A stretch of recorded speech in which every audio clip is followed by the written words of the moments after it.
seberapa penting untuk memahami ruang digital ini? Seberapa penting ya? Ya. Awalnya memang nggak terlalu penting, gue yakin. Kenapa gue bisa bilang gitu? Manusia tuh hidupnya berdampingan sama teknologi, Pak. Iya, setuju. Ya nggak? Tadinya kan kita ngobrol nggak ada ini. Iya benar. Adanya kertas. Ya kan, cue card di sini lo pegang card. Pegang sini lah ya. Sekarang ada ini. Mau nggak mau ya kita beli. Jadi penting banget itu buat lo ya. Jadi penting sih. Karena kalau nggak kita kegerus sama yang lain. Kegerus, Pak. Bener, Pak. Kegerus, Pak. Assalamualaikum warahmatullahi wabarakatuh. Selamat datang di Podcast.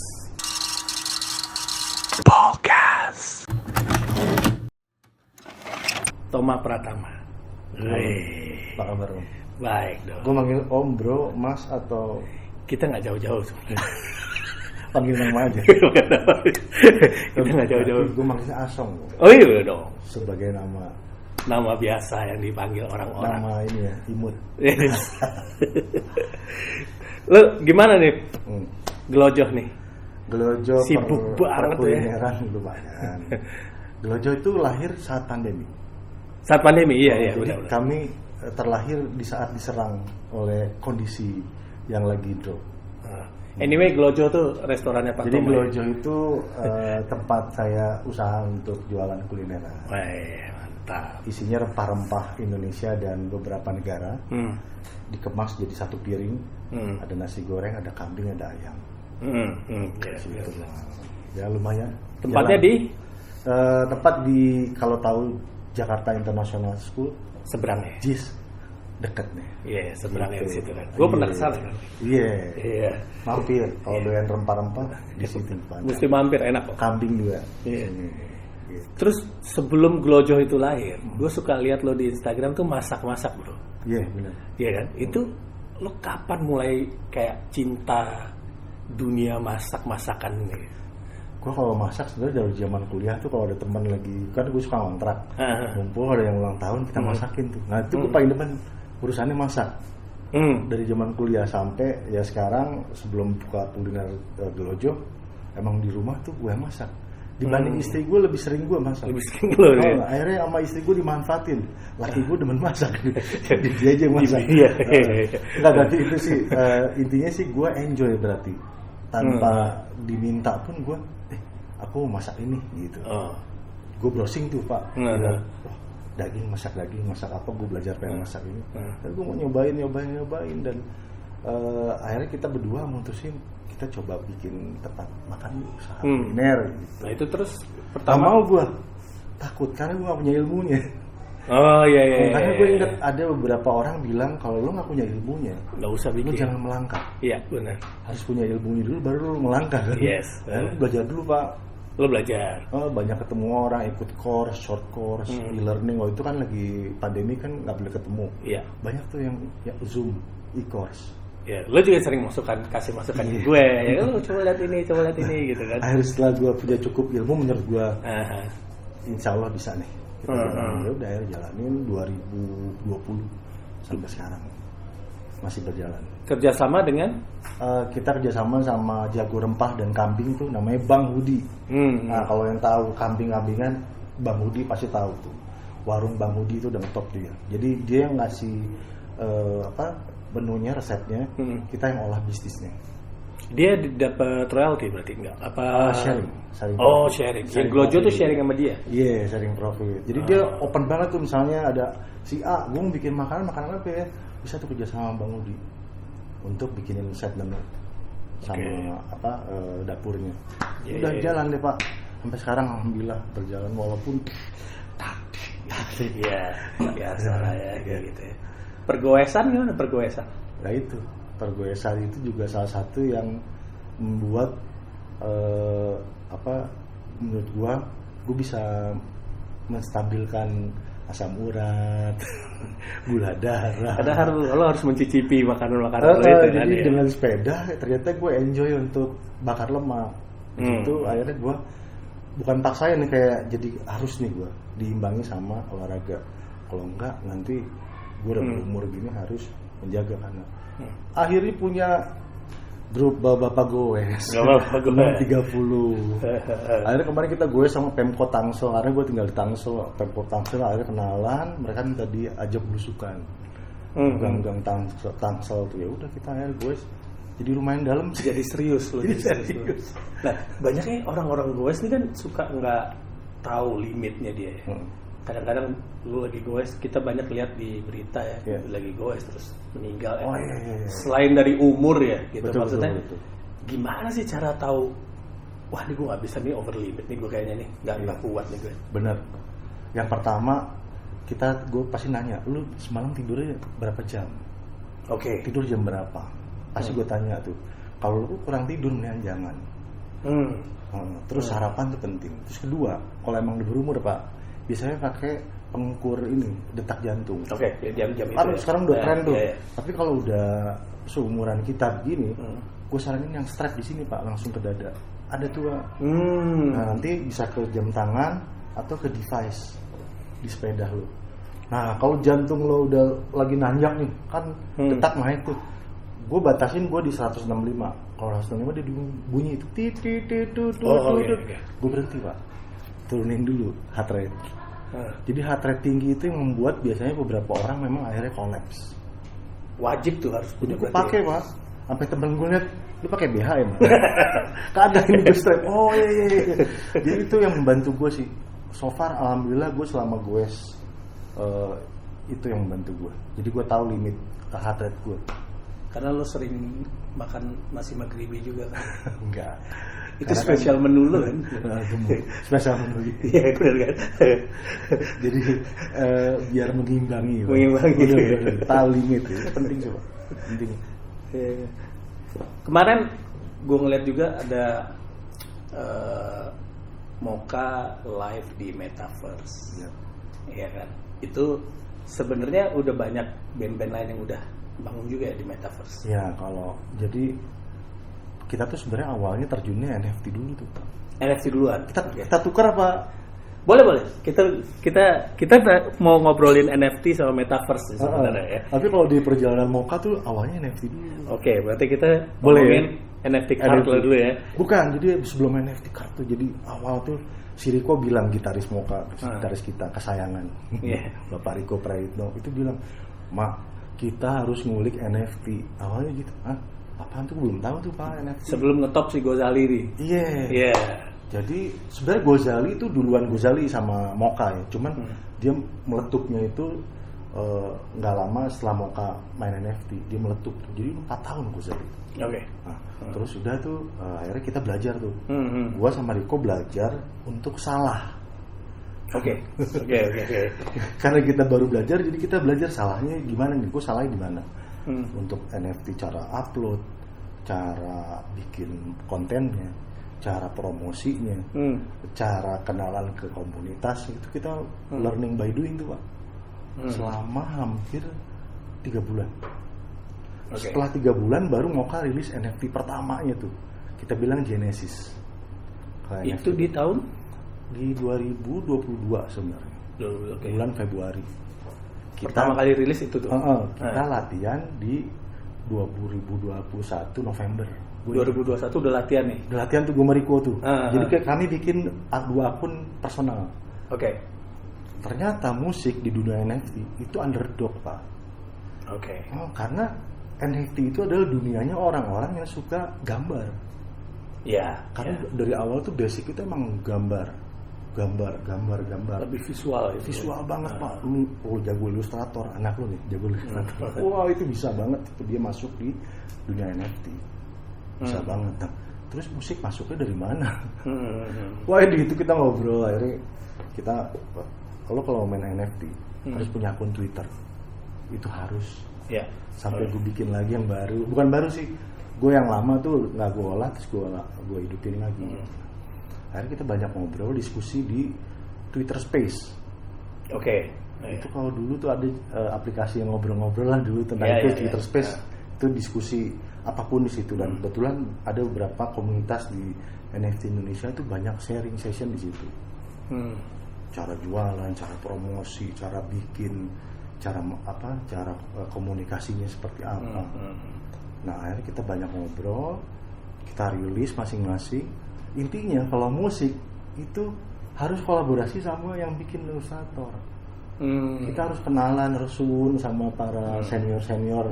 Kalau umur memang kita senior, cuma kalau di dunia NFT-nya mereka ini yang muda-muda senior buat kita. Iya, karena mereka yang lebih tahu. Iya, karena mereka yang lebih tahu dan udah duluan gitu. Dan akhirnya kita kenalan. Ya udah. Oke Mas, yuk kolaborasi. Akhirnya beberapa artis-artis ini, kreator ini memberikan kesempatan kepada kita untuk bikin musiknya. Oh, jadi lo sebagai pemain musik yang bikinin itu soundtrack lah istilahnya. Tim songnya, sound, gambar tim dia. song misalnya nih lo nih ilustrator. Yeah. Ya udah, lu keluarin. Ini Mas Toma gambarnya, sketnya gitu. Oh yaudah coba gue isiin ya. Udah gue isiin tuh. Jadi, nah intinya kalau musisi yang mau main NFT harus nanya lagi, lo bisa apa aja, bikin apa aja, kreatif lo di mana aja, musik selain musik ada apa lagi, itu mungkin bisa dimanfaatin untuk dijadiin sebuah karya di NFT. Jadi ada musisi yang jago gambar itu bonus buat dia bisa bikin gambar dan musik sekaligus gitu. Ada yang bisa bikin video itu juga oke. Nah dulu yang paling susah sebelum musik adalah fotografi. Oke. NFT fotografi. Nah sekarang NFT fotografi itu banyak. Udah mulai rame. Nah itu kita musik tuh lagi gitu sekarang. Lagi gimana caranya ini lagi mulai. Walaupun kondisinya lagi lemah ya. Gitu. Currency-nya turun kan ya? Parah. Cukup parah, hampir setengahnya. Misalnya kayak Solana itu kan misalnya dia dulu kalau nggak salah 1,6 juta satu Solana. Itu kemarin kalau nggak salah 600.000. Sekarang lagi turun Pak, Bitcoin juga gitu. Iya. Ethereum juga sama. Kalau di list tuh kan Bitcoin nomor 1 tuh. Yeah. Baru Ethereum. Oh itu kelihatan jauh banget, setengahnya. Rata-rata setengahnya turun. Tapi lo cuek aja ya, gua mah harus berkarya nih, gua bikin aja jadi itu yang penting berkarya terus Pak. Walaupun kondisi si kriptonya lagi begini, tapi kan nggak hancur. Maksudnya nggak hilang gitu. Dia cuma turun aja. Kita cuma menunggu nanti di dunia itu gimana kondisinya. Tapi kita lihat sambil dipantau. Tapi sebenarnya di komunitas NFT itu mereka tetap jalan kok. Masih ada yang kita bilang kalau mau promo atau jualan tuh sealing. Masih ada yang sealing. Kalau mau rilis produksi namanya minting. Masih ada yang minting. Masih ada yang diskusi. Biar to the moon lagi ya. Iya, biar to the moon lagi. Aduh. Memang rada pusing. Cuman itu Pak. Kita yang penting berkarya. Biar orang nggak lupa. Biar orang lihat. Oh ini si band ini karyanya ini terus berjalan gitu. Jadi orang lihat kita tetap aktif dan salesnya tetap ada. Tapi turun. Memang turun, cuman tetap ada. Tetap ada. Itu yang penting kan. Kalau di dunia NFT si Mocha-nya kita nggak melihat ini bukan utama untuk karyanya Mocha, tapi ini kan NFT adalah media-media yang seperti yang sekarang ada yang konvensional, ada Spotify, ada apa. Nah ini NFT juga media yang baru buat Mocha. Jadi bukan mainnya dia sebenarnya, tapi kita tetap isi ya kan tahu. Jangan sampai kosong nih. Iya benar. Kita tetap isi aja gitu. Komunitas penting banget berarti ya di NFT. Pak. Lu kalau nggak ada komunitasnya, lu mau jualan kemana? Bisa aja. Lu bisa bilang sendiri gitu, misalnya solo karir gitu misalnya. Bisa, ada OpenSea. Tapi kan tetap di OpenSea lu tetap harus lihat kemana nih. Tetap ada komunitas-komunitas lagi tuh Pak. Walaupun komunitas kecil tapi whales. Whales berarti yang gede-gede tuh. Iya benar. Di internasional tetap aja, biar gimana pun ada komunitasnya. Nggak mungkin nggak ada komunitas. Kecuali memang lo sudah tahu, udah main dari zaman Bitcoin masih baru 1 juta atau 100.000 tuh. Lo tahu tuh harus dijual kemana. Mungkin ya lo udah paham pasti. Intinya sih tetap harus ada komunitinya sih. Di Indonesia komunitinya ada berapa? Gue berapanya nggak tahu ya pastinya. Cuman kita bisa sebutin di Jogja itu gede. Oke. Bandung gede sampai dia bikin ada komunitas namanya Dago Dao. Itu Dao tuh Web3 kayak gitu. Kalau panjang tuh. Itu ada gede tuh Pak di Bandung. Terus di Jakarta sendiri juga ada. sampai ada Seth Arnold kalau nggak salah, itu dia juga main crypto. Dia kalau nggak salah kolektor tuh dia. Terus beberapa kota besar juga di Sumatera, di Jawa ya, itu banyak sih, sampai Sumatera kok gitu. Jadi hidup ya. Jadi hidup. Nah, ketemunya itu di Twitter, Pak. Itu Twitter Space itu ya. Twitter Space. Mereka saling follow karena si Twitter itu mensupport NFT. Si Twitternya sendiri itu mensupport NFT, dan dari situ gue banyak dapet input. Lo follow kreator kolektor dari internasional, lo harus follow mereka. Jadi lo belajar dari mereka ngapain aja, mereka bikin apa. Itu kreator yang internasional tuh mereka kreatif juga. Sampai kemarin gue masuk ke Twitter Space, isinya suaranya Goblin. Kan sebenarnya gitu. Iya. Itu ada komunitasnya, Pak, dan itu semuanya suaranya Goblin. Gitu. Gue merinding juga tuh malam-malam lagi. Males juga lagi. Tapi gue ngeliatnya, wah ini gila. Komunitas itu ada ketika lo bener dapat satu konsep, itu momen tadi lu bilang ada momen ini. Nah itu dia dapat tuh momennya, dia bikin PFP atau karakter Goblin yang di NFT-kan, orang bisa punya karakter-karakternya, dan itu rame. Dan menunggu momen itu susah ya? Betul, Pak. Yang penting kita berjalan terus. Kayak gue terima kasih diundang ke sini, karena nanti gue jadi perjalanannya podcast. Episode itu dulu ada Toma tuh. Jadi itu perjalanan itu penting tuh, Pak. Terus kalau orang yang baru mau mulai ikut non fungible token ini, lo ada saran nggak? Kayak gimana dia harus, apa yang harus dia lakuin pertama dan segala macam? Gue pasti kalau ada orang bertanya gimana sih caranya, gue pasti nanya balik, lu bisa apa? Oke. Nah, dari dia dulu. Ada orang yang benar-benar gue nggak bisa apa-apa nih, tapi lu punya modal, gue punya modal, berarti dia kemungkinan dia kolektor. Oke. Ketika dia gue bisa ini, nah dia bisa jadi dua, lu bisa jadi kreator atau kolektor. Karena kreator juga ada yang mengkoleksi juga, Pak. Iya. Ketika dia dapat masukan, kan, dia kolek tuh yang lain. Setelah itu, kalau anggaplah dia, gue kreator deh, gue mau jadi kreator. Nah, pasti nanti gue tanya lagi, lu bisanya apa? Kalau bisa ilustrasi itu keren. Kalau bisa musik, kita berjuang bareng.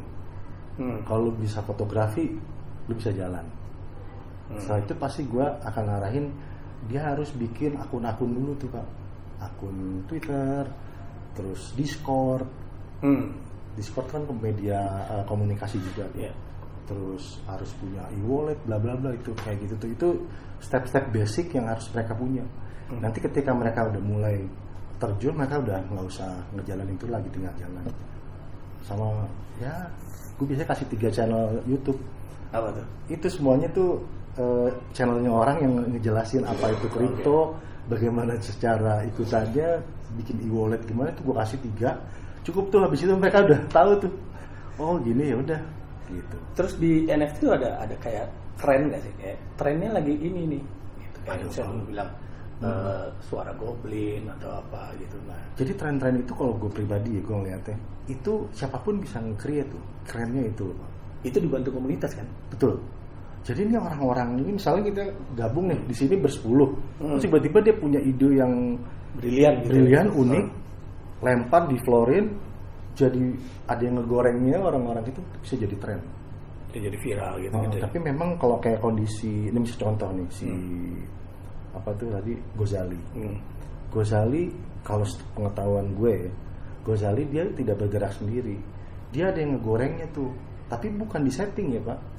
Jadi ketika dia muncul, ada whale atau orang-orang internasional, komunitas besar yang melihat dia, terus kemudian menggoreng itu. Jadi misalnya gini, lo nih kolektor handal, udah senior lah, whale, terus lo lihat, wah Ghazali lucu juga, dibeli lah sama lo. Lo kan followernya banyak ya, terus lo posting, gue beli ini nih gitu.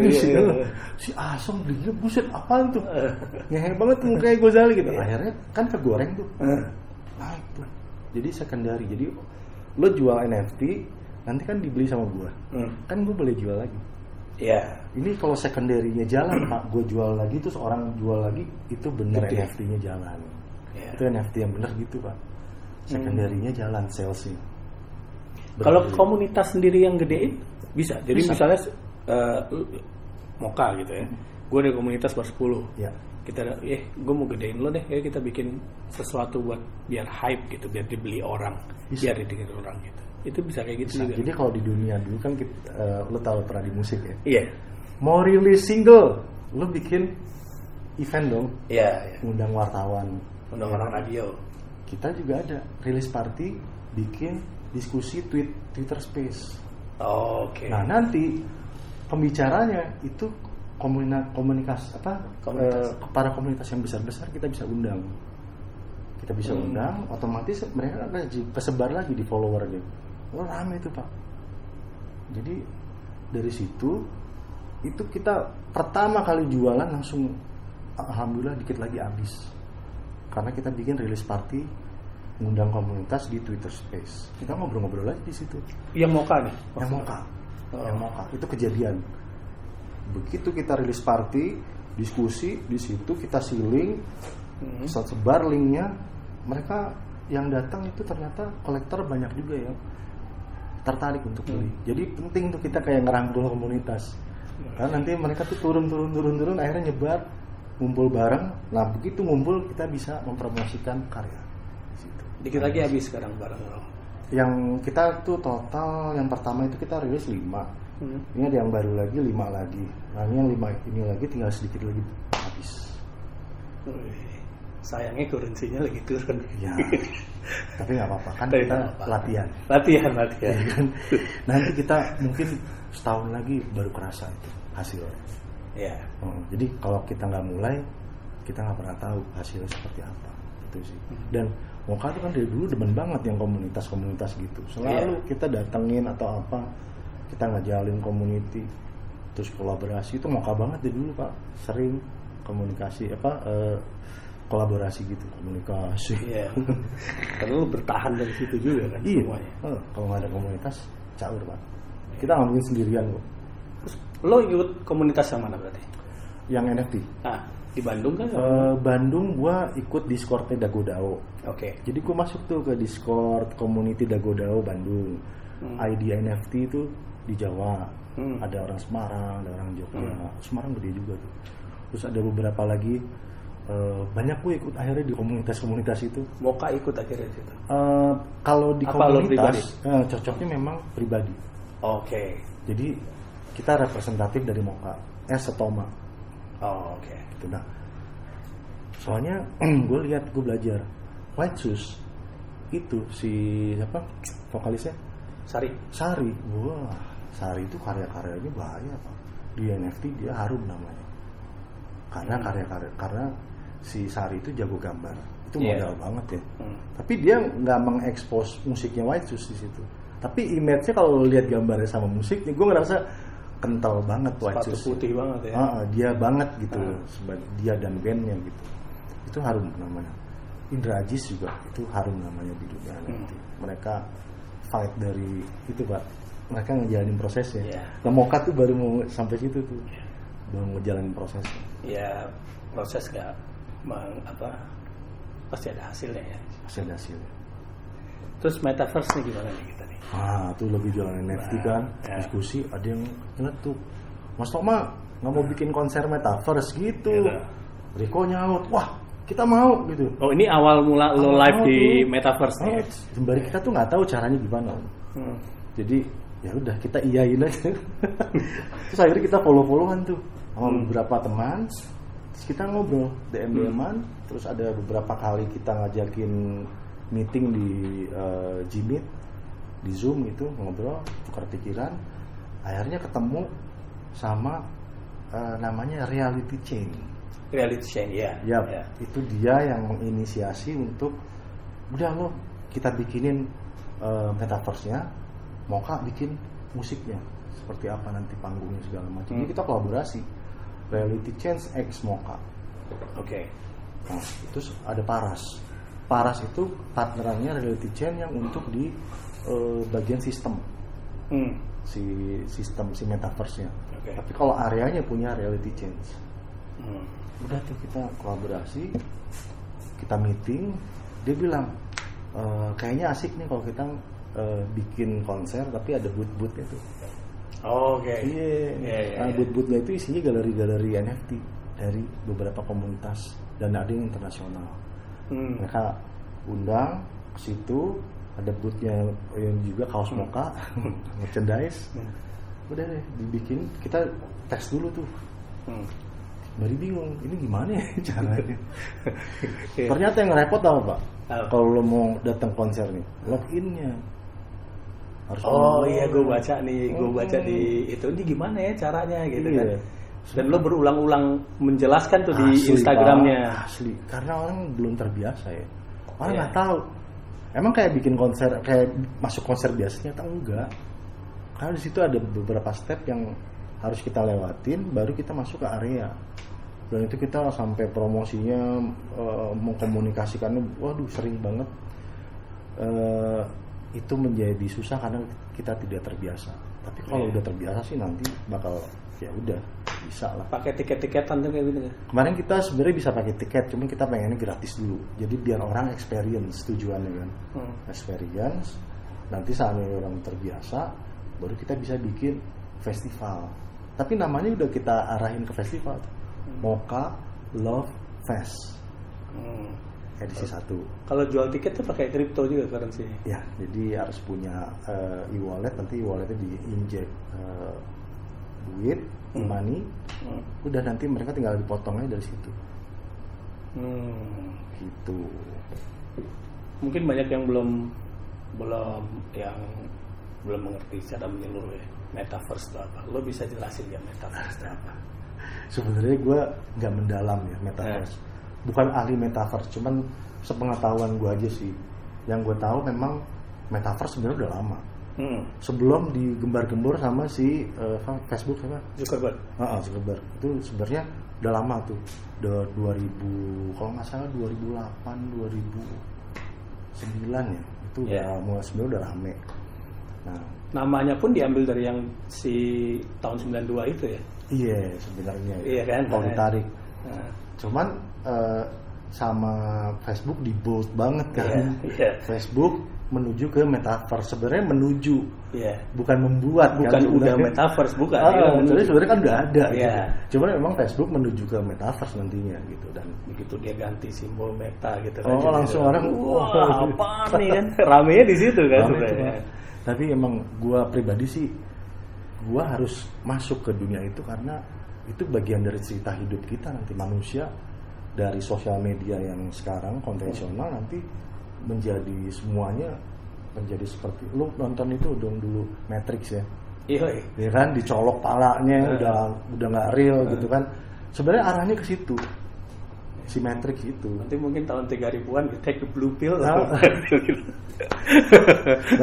pokoknya gue punya pikir, gue sebelum meninggal, gue sebelum mati, gue harus experience apa yang manusia bikin yang ini nih, si metaverse ini, karena itu semua kayak dunia baru kan, dunia baru dengan dunia sensasi yang berbeda gitu semuanya, digital gitu. Nah kemudian di Indonesia barulah setelah Facebook mulai rame kan, tapi sebenarnya Pak kalau orang udah main kripto lama udah tahu itu metaverse. Cuma memang tidak terekspos. Nah kalau ngomongin metaverse dan musik, memang di Indonesia belum banyak, tapi di luar negeri banyaknya DJ itu udah pada main tuh metaverse. Apalagi, dan kalau menurut gue persepsinya jadi rada salah tuh di Indonesia, ada yang beranggapan bahwa metaverse dibikin karena pandemi. Sebenarnya enggak. Metaverse dibikin menurut gue karena teknologinya berkembang. Orang kalau gue lihat orang bisa traveling ke dunia manapun, ke negara manapun tanpa harus pergi orangnya. Jadi cukup di rumah. Itu dunia metaverse. Ada filmnya tuh. Ready Player One. Sebenarnya itu bukan gara-gara pandemik sebenarnya sih. Menurut gue itu adalah teknologi yang dikembangkan untuk orang bisa traveling. Berarti kalau kita tarik satu kesimpulan, metaverse itu adalah satu ruang digital tempat lo bisa berkreasi. Kita bisa membuat apapun di situ, apapun lu gila ya. Tiba-tiba lu punya duit, lu beli tanah, lu mau bikin apa kayak di situ? Beli tanahnya tapi ya itu di sana gitu. Iya.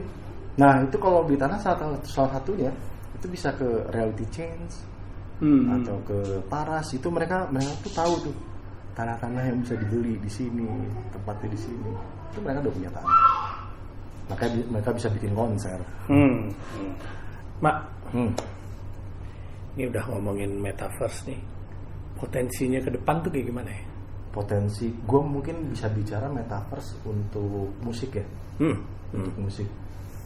Sebenarnya ini jadi kayak ngebuka pintu gitu. Tadinya misalnya waktu zaman dulu mau ke awal-awal bisa ke Korea, bisa ke Jepang, Singapura, Thailand. Nah, mungkin dengan ada metaverse kita bisa bikin konser di berbagai konser internasional, tapi based on metaverse. Itu bisa jadi media juga sebenarnya. Jadi nanti itu bisa ada pilihan IO ya, mau konser offline atau online.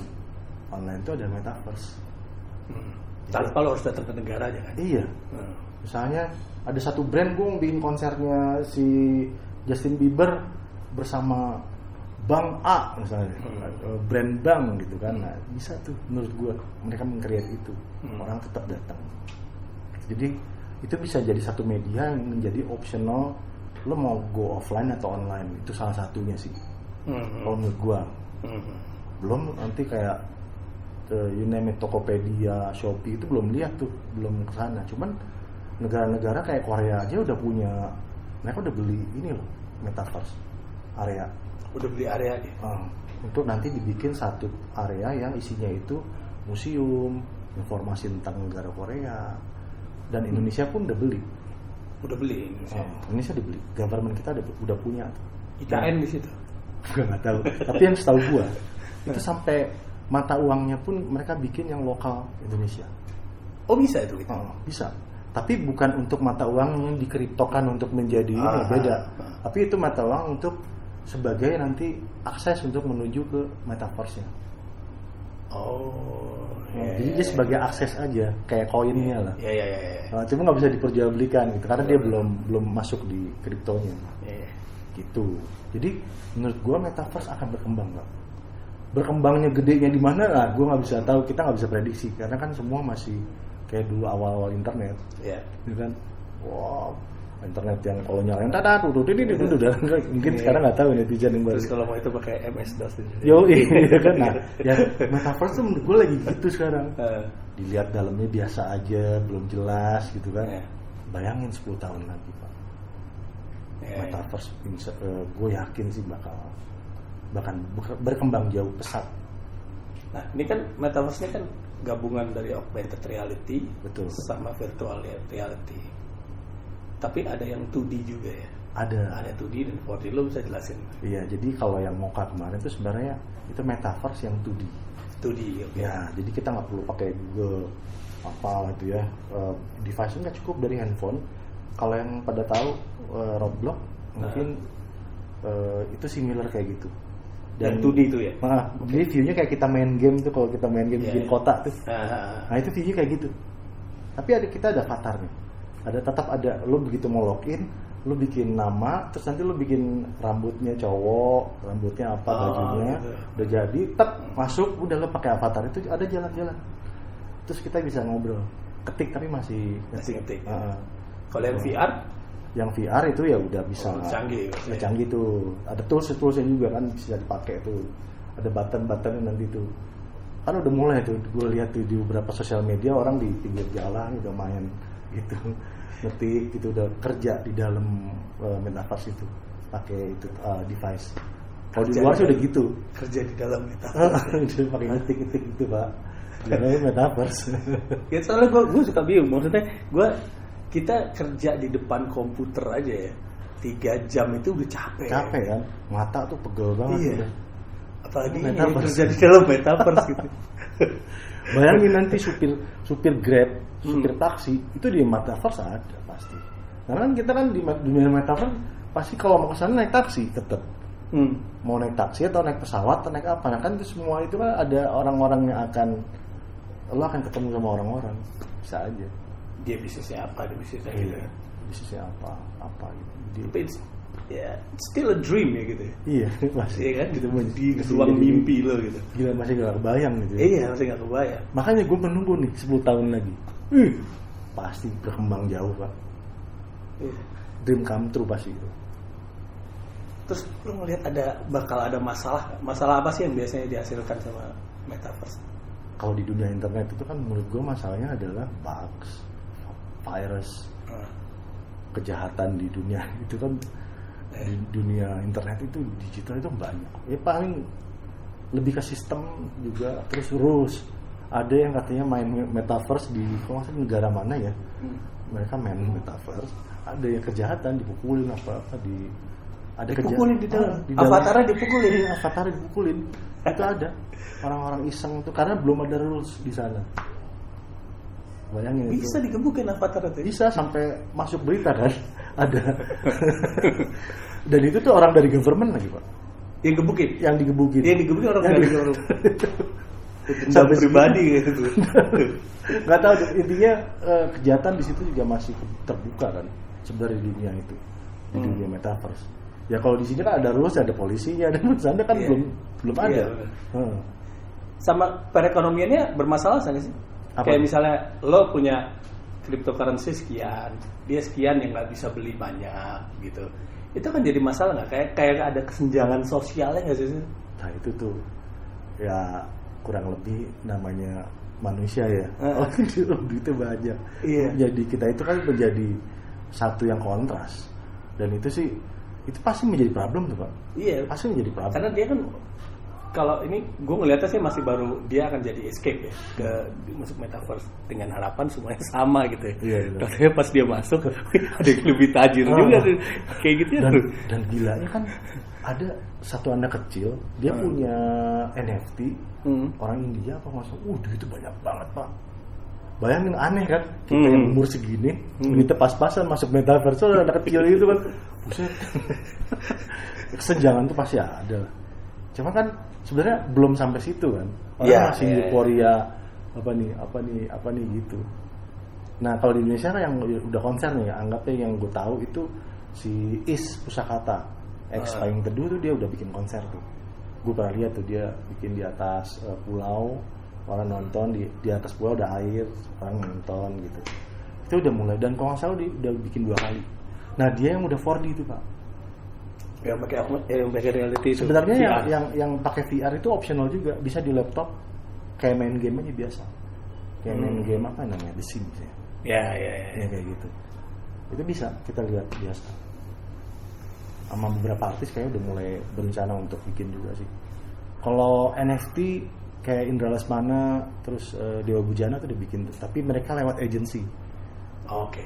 Jadi yang ke komunitasnya itu agensinya, artisnya enggak.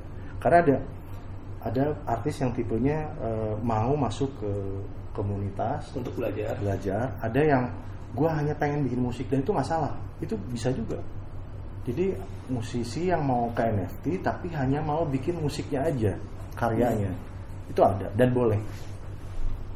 Dan bisa, bukan boleh ya, bisa.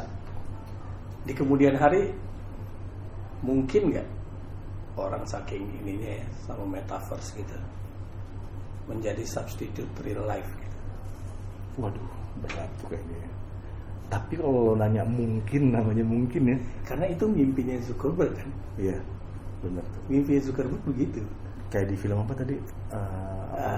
Ready Player One. Ready Player One. Itu kan kayak orang ngebuka kan, wah gila ya kalau apa namanya, kualitas gambarnya sudah mendekati real, kayaknya bisa jadi. Makanya tadi lo bilangnya mungkin ya. Iya. Kalau mungkin kan bisa iya, bisa tidak. Bisa iya sih menurut gua. Cuman kapannya kita nggak tahu. Apalagi kita untuk negara Indonesia sama Amerika kan mereka lebih duluan ya. Negara-negara Eropa yang berkembang tuh mereka lebih terbuka banget kan. Iya. Di dunia NFT aja, wah gila, mereka maju banget.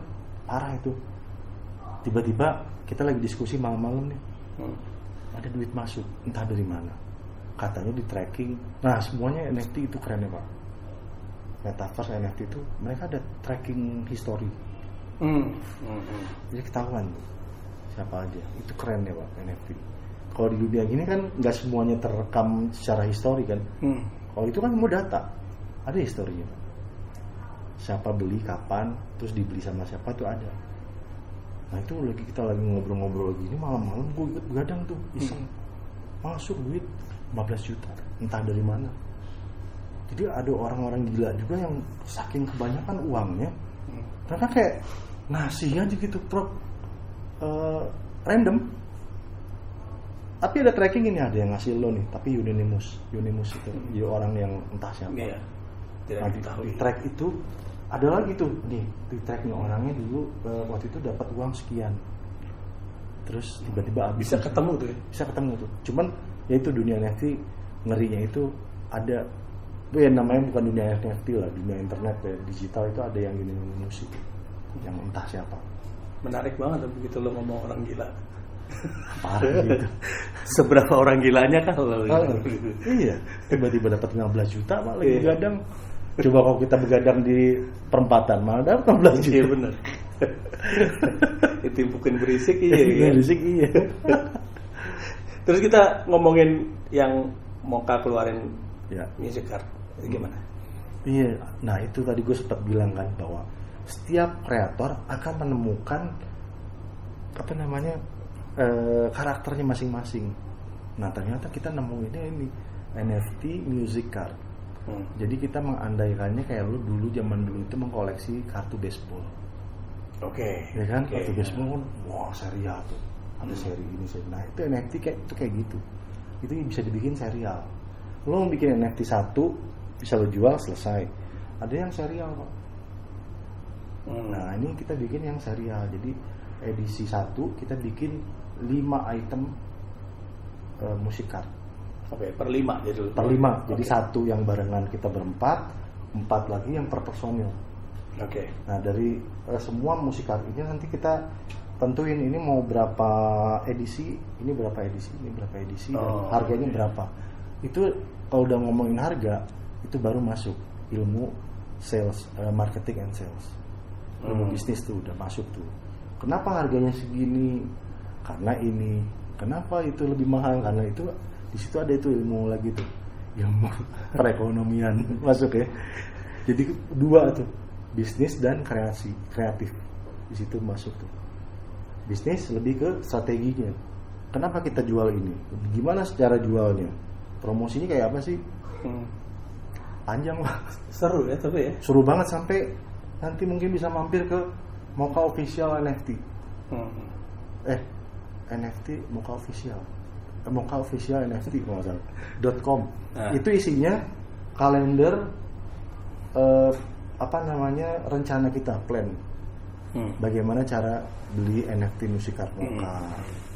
Terus setiap kan kita bilangnya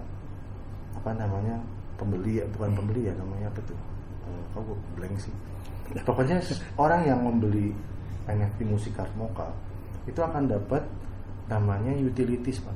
Oke. Di dunia NFT itu pasti harus ada NFT lo jual, tapi lo yang beli lo dapat fitur. Kita bilang utilities. Oke. Utilitiesnya misalnya setiap pembeli nanti kita kirim. Misalnya kita yang edisi pertama nih Music Card Mocha isinya adalah lagu I Remember versi acapella. Itu belum kita pernah rilis. Oke. Kita jadi spesial di situ. Ya, rare dong. Dibilangnya rare. Nah, nanti kita bikin yang full versi. Nah, setiap yang beli akan kita kirim namanya airdrop. Oke. Bentuknya NFT juga, cuman free untuk mereka sebagai bonus. Satu. Terus kedua, kita akan bikinkan beberapa konser online yang mereka bisa dapetin atau nonton secara free. Oke. Nah, terus yang offline nanti lagi berencana akan kita bikin. Jadi misalnya kita konser di Bandung, ada pembeli kita atau yang udah punya NFT Music Mocha bisa datang free. Nah, sebenarnya ketika orang lihat, dia bisa dapat tiket free, ada orang yang mau nawar, bisa NFT Mocha gue beli deh yang lu. Di tengah tuh ada jual beli itu bisa karena dia pengen dapat gratis biar dapat fitur utilities itu. Dia bisa pengen nonton Mocha gratis karena kan kita bikinnya jangka panjang utilitiesnya. Nah dari itu kan secondary jalan, ya kan ada transaksi, kita membantu membuat apa yang sudah dibeli bisa jadi keuntungan buat mereka. Gitu. Seru ya. Seru banget. Kalau dikupas yang seru jadinya. Kupas seru Pak. Panjang. Bisa kedai glojol tuh masuk situ ya? Banget. Misalnya yang versi Toma kan ada Toma, Riko, Arina, Indra. Yang Toma kalau beli kartu yang Toma lu bisa dapat nasi goreng Maghribi gratis. Gue kirim dalam bentuk frozen misalnya kemana seluruh Indonesia. Telur bisa. Jadi gitu. Semua bisa berkaitan. Misalnya Arina, lo beli musik kartnya Arina nih sebagai vokalis, nanti Arina bikin video pelatihan vokal gratis dikirim ke lo, ting gitu. Sebagai utilitiesnya itu bisa. Riko kirim gitar nggak mungkin bisa bantu. Nih last question ya. Yap. Seberapa penting kita orang Indonesia untuk memahami ruang digital ini? Seberapa penting ya? Iya.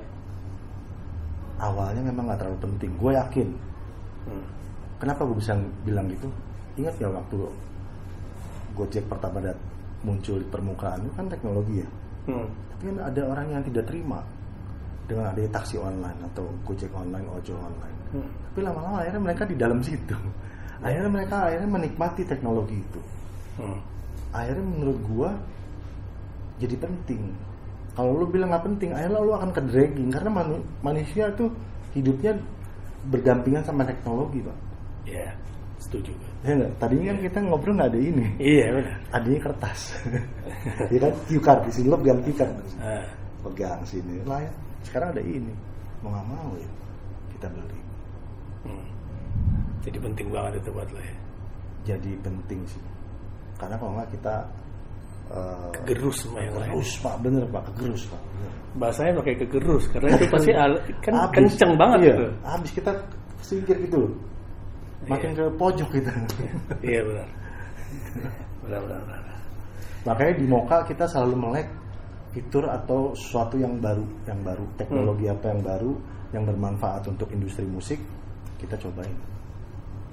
Gitu Pak. Harus lo cobain. Harus cobain. Kalau nggak coba kita nggak pernah tahu cocok apa enggak. Toma Pratama, Assalamualaikum warahmatullahi wabarakatuh.